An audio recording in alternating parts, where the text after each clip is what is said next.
नमस्कार दर्शक बंधु जय जगन्नाथ शुभ संध्या। आज तोरी रे जबरदस्त एपिसोड देखा पाइबे कि कामी देवी प्रकृत झील होउछन्ते जशोदा। हाँ दर्शक बंधु आज जशोदा देवी पूरा प्रमाण करदेले जे से ही जानकी माने कामी देवी प्रकृत झील पूरा प्रमाण कर। एपटे चिक्की और राम रो सब स्मृति को कामिनी देवी माधवी कहीकि निया लगे दियंती।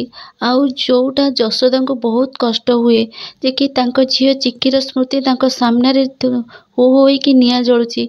आउ परिवार अन्य सदस्य मानक मध्य बहुत कष्ट हुए तांको सामने चिक्कीर फोटो जलिबार। और ठीक सेतिक बेले कामिनी देवी राम को कहते कि राम ए सब स्मृति को तो जाली देली जहाँ ए परिवार सहित आ तो सहित थिला। एबे ए निया को साक्षी रखिने ए सबू मो सिया को दे। कामिनी देवी एभलिया कथा शुणी समस्त को शौक लगे।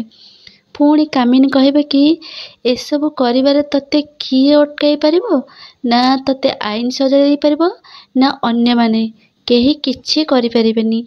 ने ए सिंदूर मोसिया को दे। सेति बेले जशोदा देवी रागिकी कामिनी कहबे कि कामिनी देवी आपण आपणको लिमिट क्रॉस कर जाउछंती।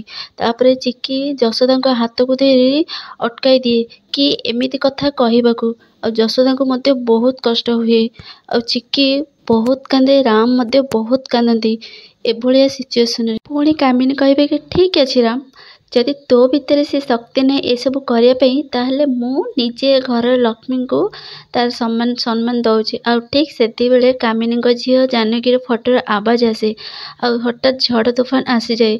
आउ चिक्की और राम को फोटो हठात लिभि जाए पुणी अधा पोड़ा हो जाए। कामिनी नजर से फोटो पर पड़ जाए। तापरे से फोटो को देखि आश्चर्य हो जाती ए सब देवी माँ चमत्कार। तापरे कामिनी देवी तांको झील जानकी फोटो आड़िकी अनाती आ जानकी उद्धार करने को गला सब फोटो तांको गोड़ खसी जाए और पड़गला सब जशोदा माँ कहे कि माँ कही कामिनी को सेव करती।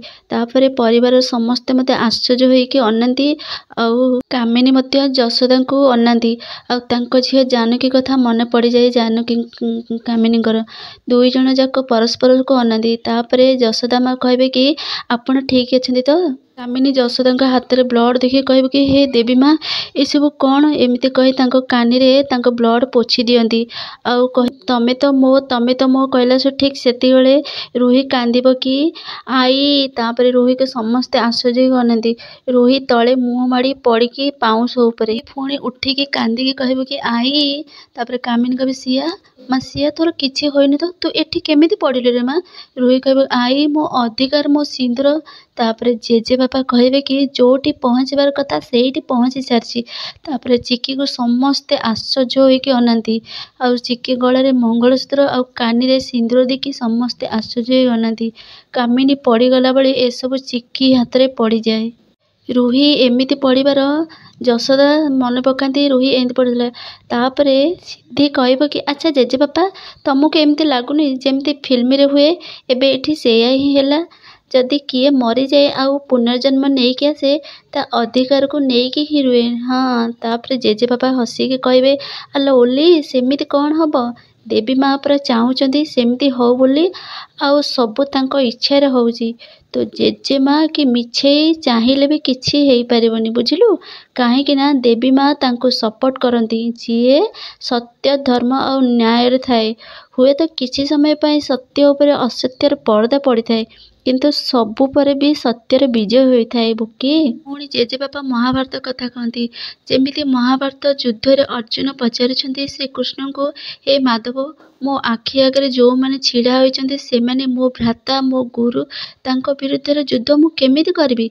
माधव कहउछन्ति हे पार्थ तम आखि ऊपर असत्यर पर्दा हटै दियो आउ सेमाने तम निजर नुहंती सेमाने हेउछन्ति अधर्मी पापी आउ धर्म नारे पाप करछन्ति। उठाओ तमर दांडीब आउ समाप्त कर एमानंकु तापर सत्यर स्थापन हेब आउ जुग जुग पई सेईटा लिपिबद्ध होइकि अछि आउ एबे भी रहिछि आउ आगु मध्य सेया ही रहिबो बुझिलु बकी। ଦର୍ଶକ ବନ୍ଧୁ ସିଦ୍ଧି ପଚାରିବାର ଆଉ ଜେଜେବାପା ଏମିତି କହି ଉଦାହରଣ ଦେବାର ତାତ୍ପର୍ଯ୍ୟ କ'ଣ ଜାଣିବାକୁ ହେଲେ ମୋ ଚ୍ୟାନେଲକୁ ସବସ୍କ୍ରାଇବ୍ କରି ଭିଡ଼ିଓକୁ ଗୋଟେ ଲାଇକ୍ ନିହାତି କରିଦିଅନ୍ତୁ ଏବଂ ତୋ ପାଇଁ ତୋରି ପାଇଁ ସିରିଏଲର ଅପଡ଼େଟ୍ ପାଇବା ପାଇଁ ହେଲେ ମୋ ଚ୍ୟାନେଲରେ ସବୁବେଳେ ପାଇଁ ଯୋଡ଼ି ହେଇକି ରୁହନ୍ତୁ।